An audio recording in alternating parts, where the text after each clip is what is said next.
Terbukalah pintu tanpa kematian. Terbebaslah mereka yang mendengar dengan penuh keyakinan. Namo Sang Hyang Adi Budaya, Namo Buddhaya.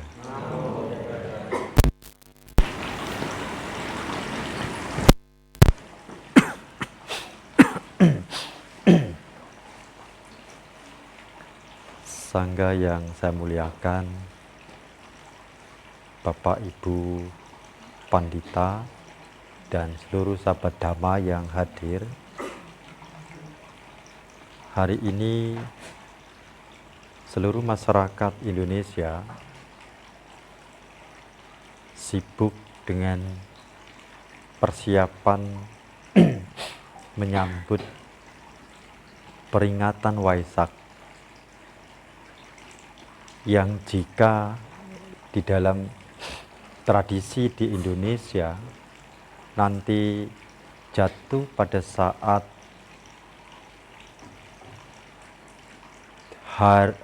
saat pukul 15.45 lebih 8 detik. Kenapa saya katakan ini masyarakat Indonesia? Karena tradisi detik-detik ini hanya ada di Indonesia.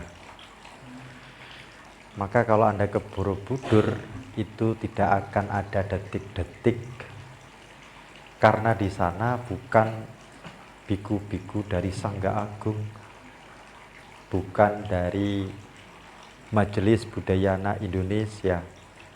Di sana biku-bikunya dari Thailand, Taiwan, Tibet, luar negeri semua. Hanya pinjem Borobudur untuk Waisak saja. Gitu. Sehingga mereka itu nggak paham menggunakan Borobudur.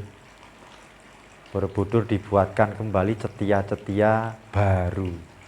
Padahal cetia Borobudur jauh lebih agung, lebih komplit secara filosofi dan kajian ketika kita memahami apa yang ada di dalam kitab-kitab yang melatar belakangi pembuatan Borobudur.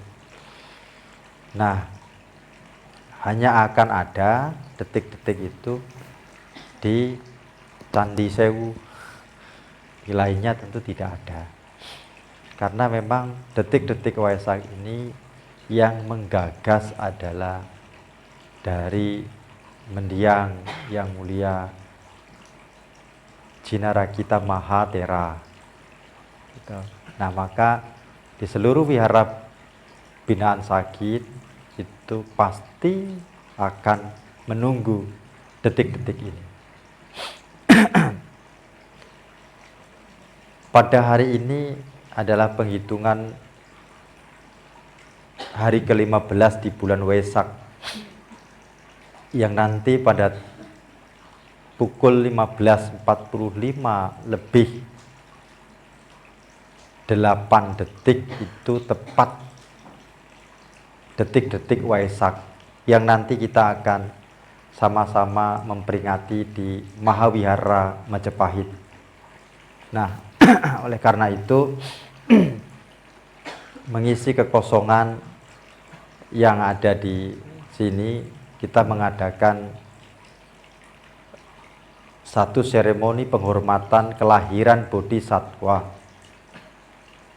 Kelahiran Bodhisatwa ini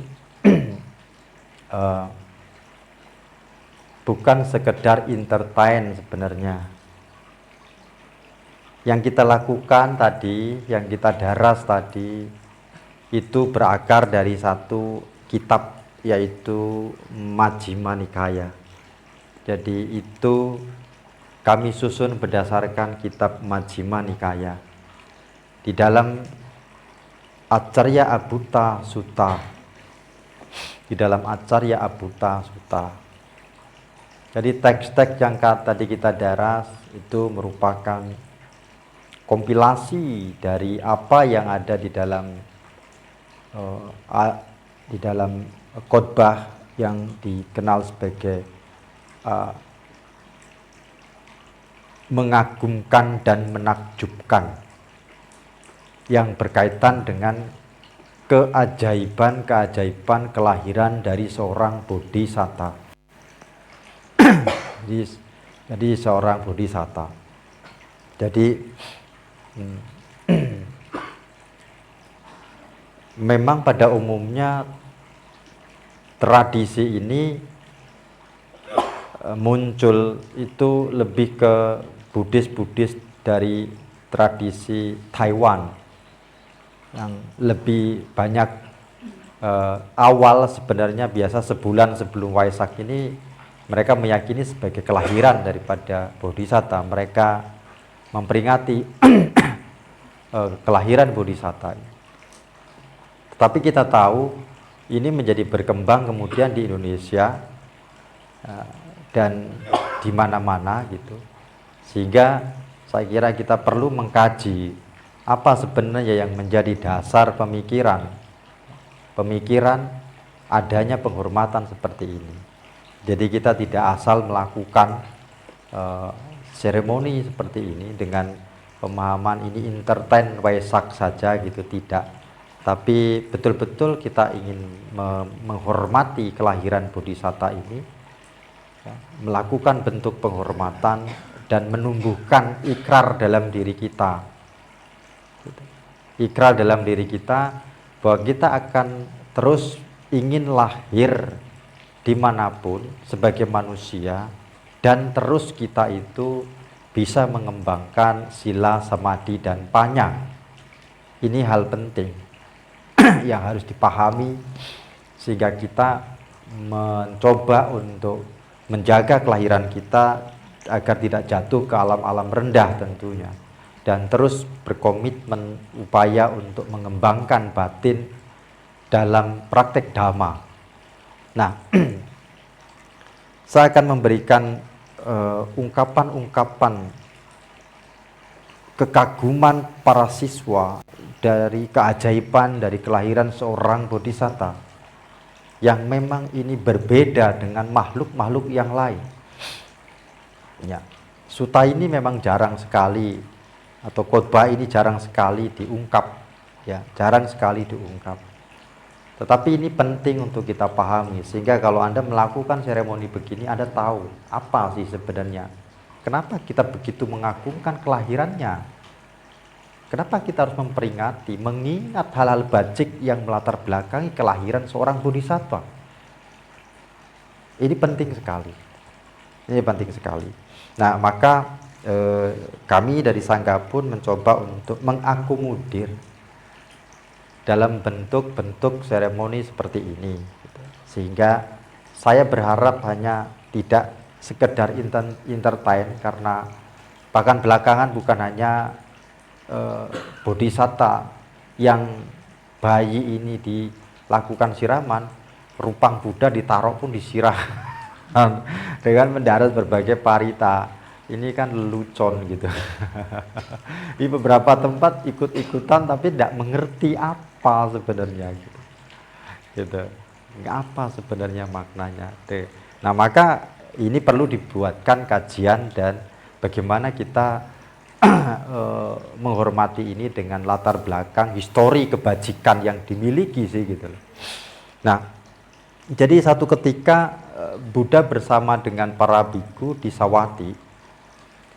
Pada malam hari ketika itu para biku berdiskusi dengan Ananda tentang kekaguman kelahiran dari calon Buddha. Dan ketika itu Buddha diikuti mendengar percakapan mereka yang begitu serius. Buddha keluar dan menanyakan, apa yang sedang kalian diskusikan? Lalu Yang Mulia Ananda menyampaikan bahwa kami mendiskusikan tentang kekaguman kami atas kelahiran seorang calon Buddha, yaitu bodhisattva. Lalu di situ Buddha meminta Ananda untuk memberikan penjelasan kepada para biku. Inilah yang kemudian diulang kembali di dalam Acarya Abhuta Sutta. Dikatakan bahwa Kalau begitu Ananda, jelaskan dengan lebih lengkap tentang kualitas-kualitas mengagumkan dan menakjubkan dari tata gata.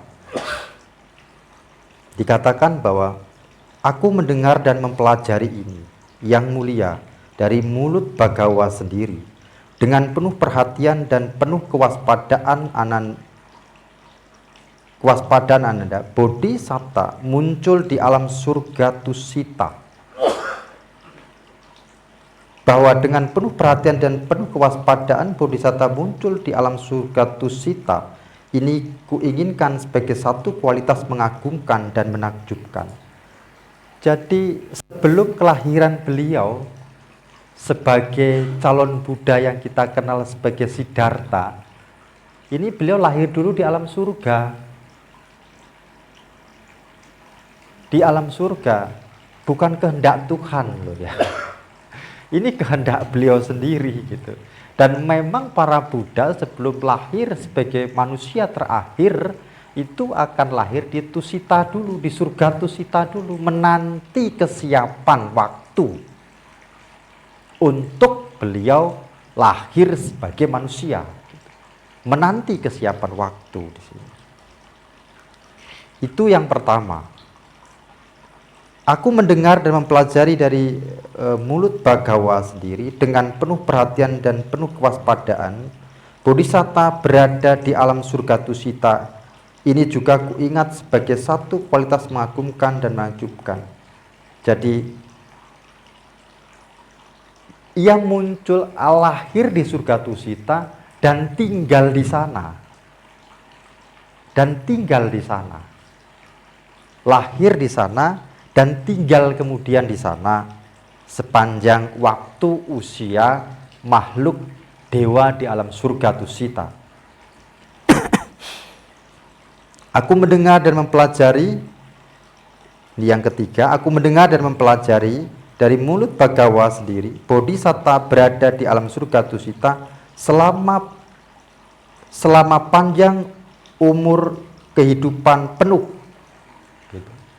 Jadi beliau berada di sana penuh dengan usia panjang yang ada di surga Tusita. Tinggal di sana. Lahir di sana, tinggal di sana. Dan keempat, aku mendengar dan mempelajari ini dari mulut Bhagawa sendiri dengan penuh perhatian penuh dan kewaspadaan. Bodhisatta meninggal dunia dari alam surga Tusita dan masuk ke dalam rahim ibunya. Ini juga kuingat sebagai satu kualitas. Ini yang keempat.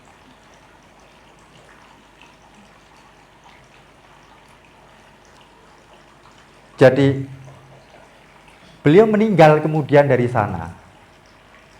Meninggalnya ini pun bukan karena tidak sengaja loh ya. Lahir di sana itu muncul di sana sengaja. Tinggal di sana sengaja. Meninggal dari sana bukan tidak sengaja, itu sengaja. Karena menanti waktu yang tepat. Ketika waktu yang tepat itu sudah dilihat, waktu itu cirinya begini. Usia ibunya itu, sisa hidup usianya itu tinggal 10 bulan 7 hari.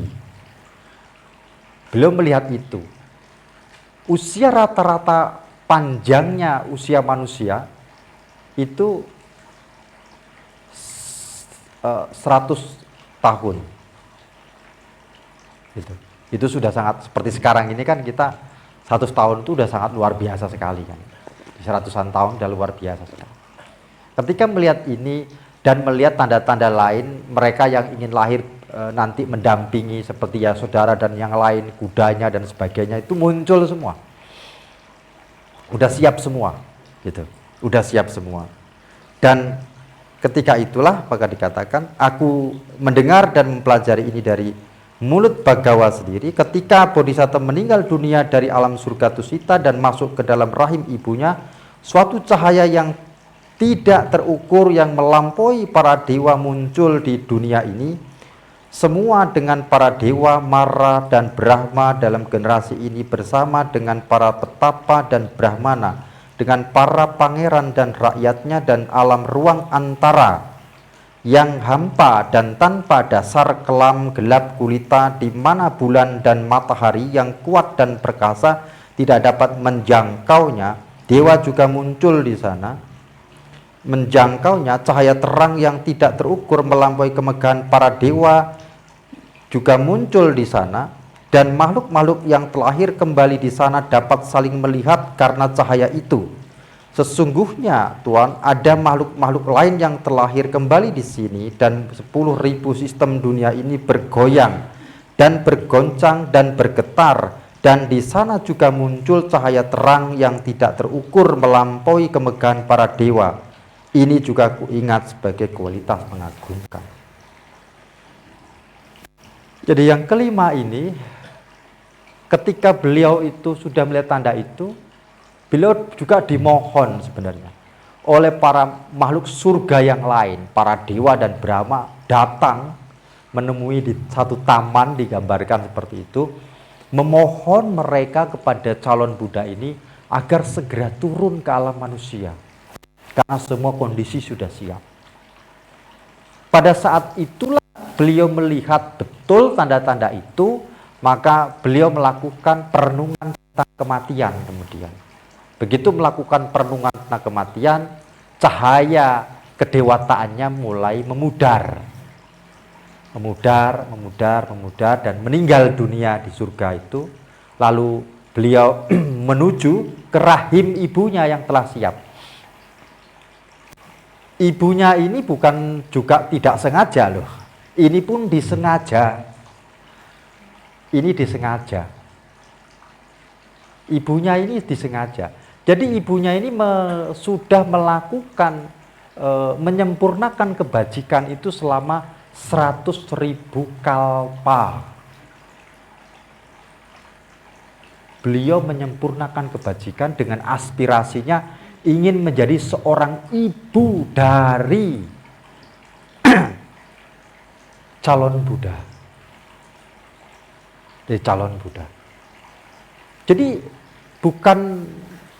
bukan tanpa sengaja ya gitu loh. Maka Anda perhatikan itu, kalau mau punya anak yang baik jangan tanpa sengaja. Harus disengaja. Dengan perencanaan niat yang baik dan laku-laku yang bajik, itu yang dilakukan untuk mempersiapkan kondisi batin kita sehingga kita bodoh gitu ya, dengan kesadaran yang baik gitu, dengan kesadaran yang baik. Ini sangat penting sekali untuk dipahami gitu ya. Jadi bukan tanpa sengaja, ini sengaja. Beliau mempersiapkan dirinya selama 100.000 kalpa kehancuran bumi ini gitu, dan terus mengembangkan, menyempurnakan kebajikan untuk menjadi seorang ibu dari calon Sama Sambuddha. Gitu. Ini menarik sekali. Jadi bukan tanpa sengaja ya. Nanti kematiannya juga demikian ya. Aku mendengar yang ke-6, mempelajari ini dari mulut Bagawa, ketika Bodhisatta telah memasuki rahim ibunya, 4 dewa muda datang untuk menjaganya di 4 penjuru agar tidak ada manusia atau bukan manusia atau siapapun dapat mencelakai Bodhisattva atau ibunya. Nah, jadi penjaganya bukan baby sister. Bukan baby sister, ini penjaganya loh ya. 4 raja dewa. 4 raja dewa yang menguasai penjuru ini yang menjaganya. Begitu muncul ke alam manusia diiringi dengan para dewa dan Brahma dengan cahaya gemilang yang dikatakan tadi bahwa bahkan alam antara pun terlihat. Alam antara itu begini. Jadi dalam galaksi di Buddhis, tata galaksi Buddhis itu begini. Ini antara 3 galaksi begini ya, gitu. Bulat kan? Ini ada ruang. Ruang ini tidak tembus oleh matahari dan bulan. Ini konon tempat kelahiran mereka yang punya karma-karma berat. Garukakama, Awici, lahir di sini dia. Gitu. Konon di situ. Maka dikatakan ini alam yang betul-betul gelap gulita di sini. Nah, pada saat calon Buddha ini menuju rahim ibunya, ini menjadi terang di sini. Bahkan para manusia dan para dewa saling bisa melihat. Dengan makhluk neraka lain pun bisa saling melihat dengan jelas. Karena gemilang cahaya yang muncul dari iring-iringan calon Buddha ini menuju ke rahim ibunya. Gitu. Menuju rahim ibunya.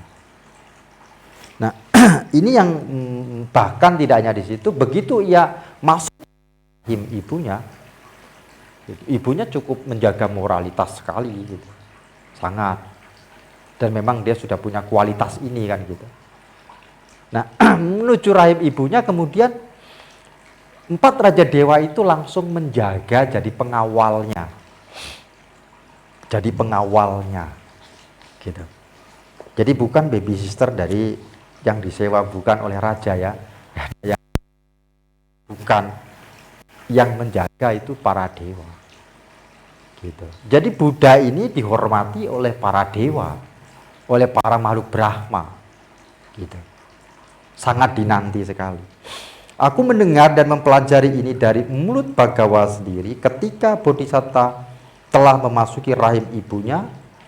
Ibu menjadi sungguh-sungguh bermoral, menghindari membunuh makhluk-makhluk hidup, menghindari mengambil apa yang tidak diberikan, menghindari perilaku salah dalam kenikmatan indria, menghindari kebohongan, dan menghindari anggur, minuman keras, dan minuman memabukkan yang menjadi landasan kelengahan.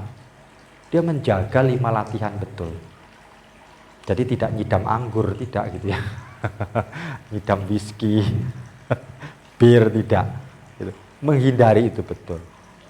Jadi karena ini sudah menjadi kebiasaan dan kebetulan ini tekadnya gitu. Ini tekadnya gitu. Sama ketika Anda misalkan misalkan satu hari Anda bilang pada diri Anda, nanti hari Minggu saya sore akan pergi cari makan ayam di sana dan saya senang dengan mie ayam itu. Nah, pada hari Minggu itu Anda sudah pasti siap untuk pergi ke sana makan mie ayam dan Anda pasti akan cukup menikmati mie ayam itu karena memang sudah direncanakan dan dibayangkan betul-betul gitu. Sama dengan ibunya ini yang sudah merencanakan selama 100.000 kalpa ini, punya tekad yang demikian ini untuk menyempurnakan dia punya kebajikan hanya untuk kelahiran, maka begitu hanya untuk mempersiapkan rahim untuk seorang calon Buddha, maka begitu itu terjadi sangat kuat sekali dia menjaga moralitas ini. Sangat kuat sekali. Yang ke-6, yang ke-7, mendengar, mempelajari ini dari mulut Bhagawa sendiri ketika Bodhisatta telah memasuki rahim ibunya. Tidak ada pikiran indrawi yang muncul pada ibunya sehubungan dengan laki-laki dan ia tidak tersentuh oleh laki-laki maupun yang memiliki pikiran bernafsu. Ku ingat sebagai satu kualitas mengagumkan. Jadi dengan sendirinya batin itu sudah tenang, indrianya redup, gitu, terkendali, gitu, untuk menjaga kemurnian kebajikannya. Ini yang dimiliki kualitas dari ibu daripada calon bodhisattva. Aku mendengar dan mempelajari dari mulut Bhagawa sendiri ketika Bodhisatta telah memasuki rahim ibunya, sang ibu memperoleh 5 utas kenikmatan indria dan dengan memilikinya, ia menikmatinya, ia juga kuingat sebagai kualitas mengagumkan. Jadi ibunya memiliki 5 kualitas kenikmatan indria dan memilikinya, artinya ia makan enak saja gitu. Ia melihat apapun itu dengan sukacita, mendengar apapun dengan sukacita, tidak susah gitu. Kemudian aku mendengar dan memahami ini dari mulut Bhagawa sendiri, ketika Bodhisatta telah memasuki rahim ibunya, tidak ada penderitaan apapun yang muncul pada sang ibu. Ia bahagia dan bebas dari kelelahan jasmani. Ia melihat Bodhisatta di dalam rahimnya dengan seluruh bagian-bagian tubuhnya, lengkap dengan organ-organ indria. Misalkan terdapat seutas benang berwarna biru, kuning, merah, putih atau coklat, menembus mengikat sebuah permata yang indah, sebening air yang paling jernih, bersisi 8, dipotong dengan baik, dan seseorang yang berpenglihatan baik memegangnya dengan tangannya, mengamatinya sebagai berikut. Ini adalah permata yang indah sebening air yang paling jernih, bersisi 8, dipotong dengan baik, jernih dan cemerlang, melihat segala kualitas baik dan seutas benang berwarna biru, kuning, merah, putih atau coklat menembus mengikatnya. Nggak perlu USG lagi, Pak. Jadi si ibu untuk melihat anak ini nggak perlu ke dokter gitu loh. Tinggal melihat begini saja itu terang beneran melihat si bayi sedang apa, bagaimana bentuknya, itu terlihat dengan jelas. Ini kualitas kejernihan ya dari kebajikan yang dimiliki oleh ibunya. Ini dari kualitas keyakinan yang sangat kuat sekali pada Triratna. Dalam praktek Dhamma itu dia sangat yakin sekali. Ini memperjelas ya kualitas seperti ini. Nah, ini menarik sekali ya bahwa ini salah satu hal yang menjadi kekaguman dan bagian salah satu keajaiban yang dimiliki oleh seorang ibu dari calon Buddha. Aku mendengar dan mempelajari ini dari mulut Bhagawa sendiri. 7 hari setelah kelahiran Bodhisatta, ibu meninggal dunia dan muncul kembali di alam surga Tusita. Saya sering mengatakan, menjelaskannya bukan meninggal dunia, kembali ke surga Tusita. Beliau tadinya menunggu di sana juga, gitu, kemudian kembali ke sana. Jadi 7 hari setelah gitu ya. Jadi ini bukan dikarenakan sakit atau apa ya. Nah, nanti kita akan pahami bahwa seringkali beberapa menjelaskan karena ketidakmampuannya menerima calon Buddha ini sehingga meninggal dunia. Tidak begitu ya gitu. Tidak begitu. Ini bagian dari skenario atau perjalanan dari seorang ibu gitu ya, dari calon. Aku mendengar dan mempelajari ini dari mulut Bhagawa sendiri. Para perempuan lain melahirkan setelah mengandung anaknya dalam rahim selama 9 atau 10 bulan. Tetapi tidak demikian dengan ibu Bodhisatta. Ibu sang Bodhisatta melahirkannya setelah 10 bulan. Jadi bukan 9 bulan, tapi dalam hal ini adalah 10 bulan. Nah, berkaitan dengan kematian ibunya di 7 hari kemudian, ini karena memang masa usianya sudah habis. Karena tekad ia adalah dia ingin menjadikan dirinya sebagai rahim dari calon Buddha. Maka begitu itu sudah digunakan, selesai usianya sebagai manusia. Maka dia meninggal, kemudian lahir lagi di alam surga Tusita. Di surga Tusita. Jadi ini hal yang mengagumkan sekali dari yang tidak semua makhluk mengalami kondisi yang seperti ini gitu ya. Bahkan 10 bulan pas, maka di hari ke-7 beliau meninggal dunia gitu. Karena memang sudah melihat usia ibunya, sisa usia ibunya 10 bulan 7 hari, beliau baru turun gitu. Aku mendengar dan mempelajari ini dari mulut Bhagawa sendiri. Para perempuan lain melahirkan dalam posisi duduk atau berbaring, tetapi tidak demikian dengan ibu Bodhisatta. Ibu Bodhisatta melahirkannya dalam posisi berdiri. Jadi tidak dengan berbaring. gitu. Bahkan masih dalam perjalanan kan ketika itu, dalam perjalanan kemudian perut terasa akan melahirkan, ia turun dari kereta dan kemudian begitu di bawah pohon, itu pohon dengan sendirinya sudah turun. Bukan kemauan pohon ya, ini skenario dari para dewa. Ingat, dia dijaga oleh 4 dewa, selalu dimudahkan. Jadi begitu dia berdiri, tidak ada pegangan, itu pohon langsung turun.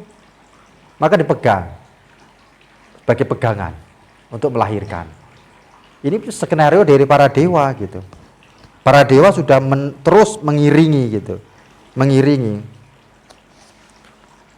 Aku mendengar dan mempelajari ini dari mulut Bagawa sendiri. Ketika Bodhisatta keluar dari rahim ibunya, pertama-tama para dewa menerimanya, kemudian manusia. Nah, jadi yang menerima pertama kali, jadi tadi dikatakan dia dengan berdiri, dia tidak muncul dari lubang kelahiran ya, tidak. Ia muncul di perut sebelah kanan. Nah, mengapa demikian? Tubuh Bodhisatta ini adalah tubuh dewata yang sangat halus sekali, gitu. Ini tubuh dewata sangat halus sekali. Ia muncul dari sebelah kanan perut ibunya, lalu diterima oleh para dewa, muncul dan bahkan tanpa ada kotoran sama sekali, darah apapun tidak ada.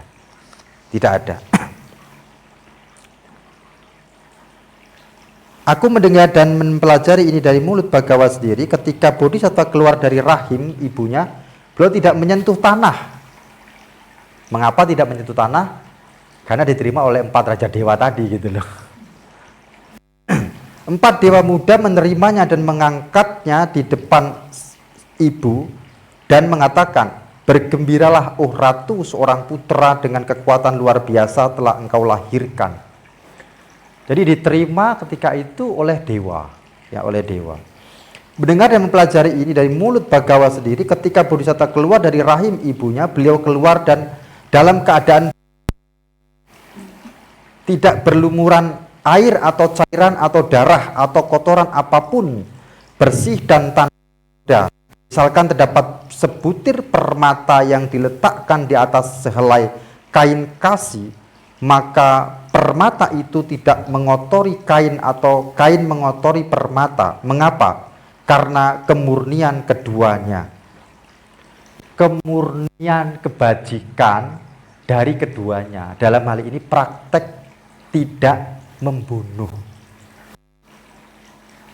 Memiliki kemurnian ini baik dari ibu ataupun dari si anak tadi, si bayi. Maka tidak ada noda sama sekali. Tidak ada noda sama sekali. Aku mendengar dan mempelajari dari mulut Bagawa sendiri. Ketika Bodhisatta keluar dari rahim ibunya, 2 pancuran air memancar dari angkasa, satu sejuk dan satu hangat, untuk memandikan Bodhisattva dan ibunya. Itu kenapa kita melakukan seremoni siraman. Ini kaitannya dengan teks ini, gitu loh.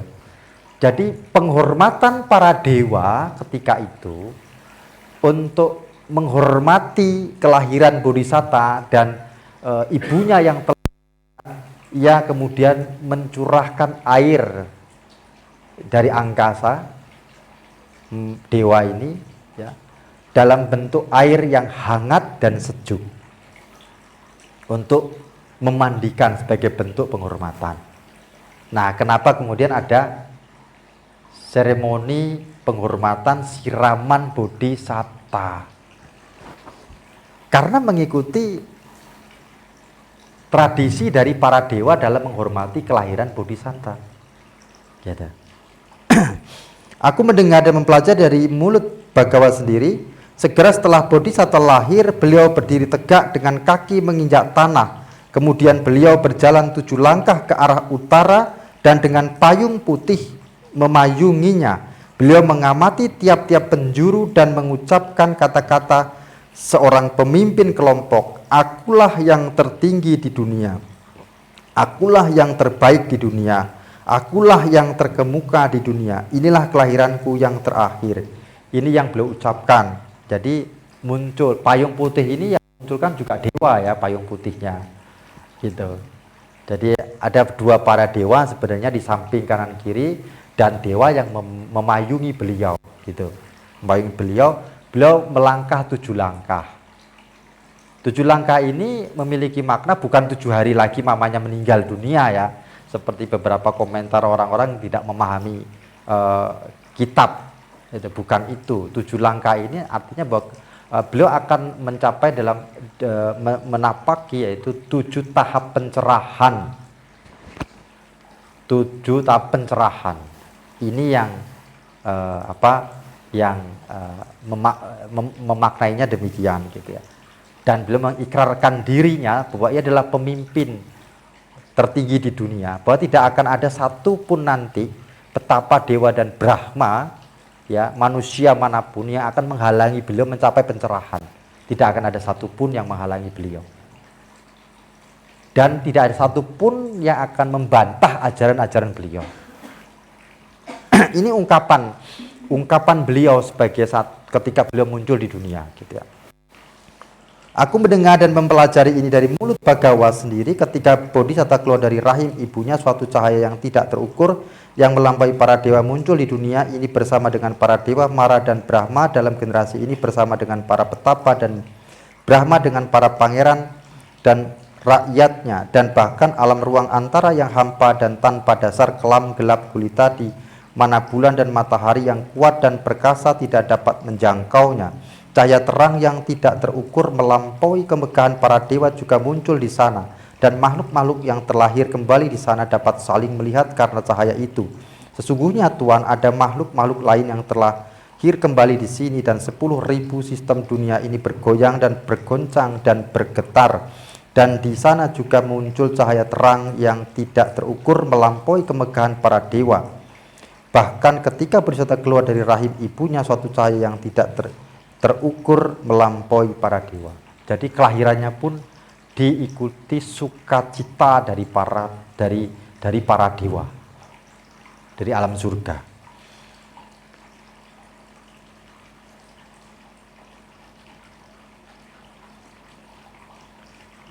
Tathagata, karena itu Ananda, ingatlah ini juga sebagai kualitas mengagumkan dan menakjubkan dari Tathagata. Di sini Ananda, bagi Tathagata perasaan-perasaan dikenali pada saat munculnya, pada saat berlangsungnya, pada saat lenyapnya. Persepsi-persepsi dikenali pada saat munculnya, pada saat berlangsungnya, pada saat lenyapnya. Pikiran-pikiran dikenali pada saat munculnya, pada saat berlangsungnya, dan pada saat lenyapnya. Ini kemampuan dari seorang Tathagata. Ia mampu betul-betul dengan cermat mengamati ketika perasaan itu muncul, berlangsung, dan lenyap. Demikian dengan pikiran dan kesadaran gitu.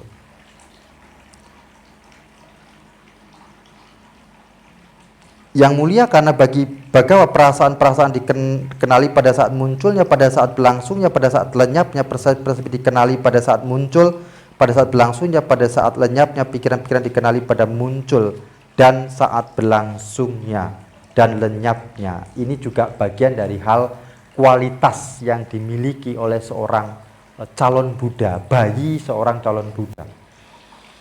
Itu kenapa kita patut untuk mengingat kelahiran yang luar biasa ini, kelahiran yang sangat luar biasa, yang dimana kemunculan beliau ini adalah untuk kebahagiaan, ya, untuk keselamatan para dewa dan manusia, bukan yang lain. Bukan yang lain. Tujuan beliau adalah untuk kebahagiaan dan keselamatan para dewa dan manusia, bukan untuk yang lain. Beliau lahir yang terakhir ini untuk mencapai pencerahan, agar kemudian beliau bisa menyelamatkan para dewa dan manusia dari kelahiran dan kematian atau samsara. Ini kenapa kita pantas untuk mengingat beliau.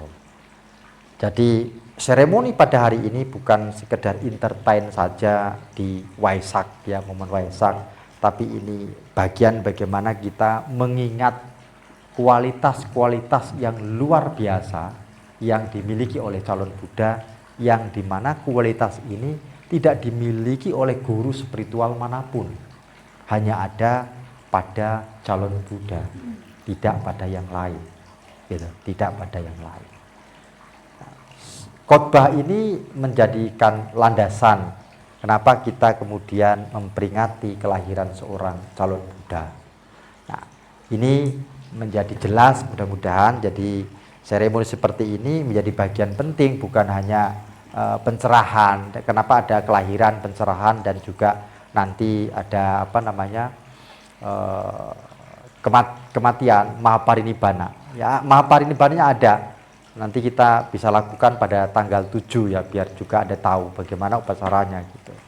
Nah, itu pun merupakan dasar kajian dari khotbah-khotbah Buddha juga, bukan asal meniru-niru, tidak. Kalau Atami Wesaka Puja ini sudah dilakukan sekitar 1 abad yang lalu di Thailand sebenarnya, di satu wihara Thailand Selatan kalau tidak salah, yang rutin mengadakan sejak awal untuk penghormatan ke Mahaparinibbana Buddha ya, Mahaparinibbana Buddha, dan itu mengikuti tradisi yang memang dilakukan dan ditetapkan ketika di Mahaparinibbana Sutta.